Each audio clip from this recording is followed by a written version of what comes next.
guys, ngayon guys tayo magpupunas ng ating mga kitchen utensils para walang alikabok. Yan guys, kailangan natin trapuhan sa Bisaya guys, punas-punasan ba guys ang ating mga kitchen utensils. Kasi kahit anong gawin nating hugas dyan, kapag nakasabit na ay maalikabukan. Kaya before natin gamitin is punasan natin para sure ball tayo na no more alikabok. Diba guys? Sayaw-sayawan na lang natin ng ating mga nararamdaman sa katawan. Oo nga guys, ang sakit, ang kirot ng aking gilid. Mag-isa lang ako guys, kaya ito. Sayaw-sayaw lang, tapos labas-labas ako mamaya, kwento-kwento doon sa aking kapitbahay, para maaliw-aliw ako. Kasi malalayo ang aking mga anak, tatawid pa ako ng highway. Ang hirap tumawid guys. Mamaya makain pa ako. Makain ng truck. Mabilis magpatakbo ang mga truck dito guys. May sarili silang manju.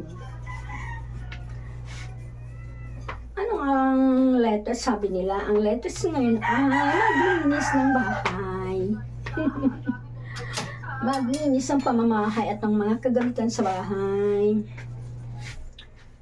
Kagabi guys, nais ko yung mga damitan. Lalo na yung kay Marlo. Kasi tawag dito. Pagdating niya kasi, nagpe-prepare na siya agad ng babaunin niyang damit. Sa work niya. At hindi naman madumi ang kanyang mga labahan guys kasi isang suotan lang naman. Pawis lang kasi diba nasa naman siya, loob ng truck. At may aircon naman doon. Kaya hindi masyado madumi ang kanyang damit. Pero syempre lalaban pa rin natin na maayos. Ako guys, pag ako ay nag-ayos ng mga damit sa loob ng cabinet, siniseparate ko yung mga underwear, yung mga pamunas ng pawis katulad ng mga panyo, face towel, ganon. Para pagkuha, nakabukod na pati mga socks or medyas. Hindi yung halo-halo kasi pag halo-halo ang pag-aayos natin, halo-halo yung utak natin, na tayo maghanap, mababaliw. Mababaliw talaga guys. Okay.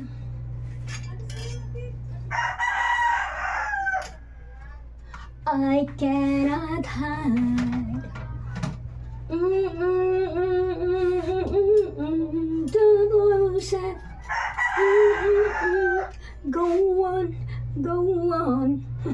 Come on, leave me breathless.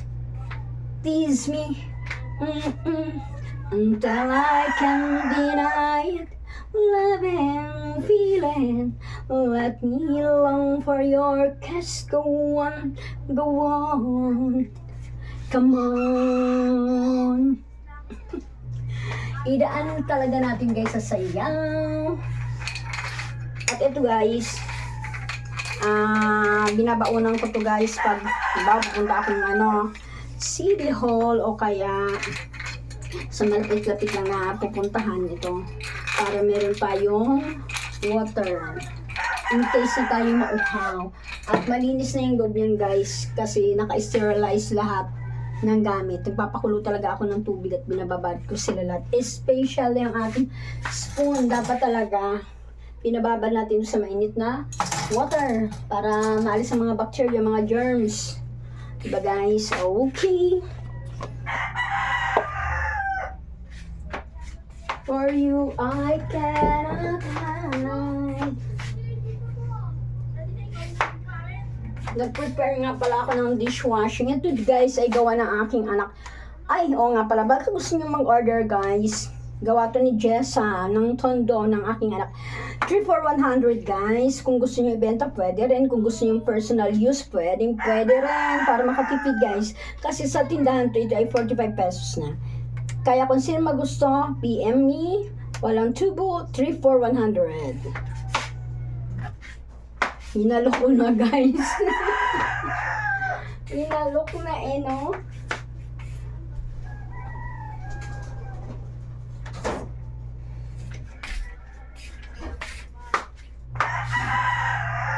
Okay guys, malinis na lahat ang ating mga kagamitan.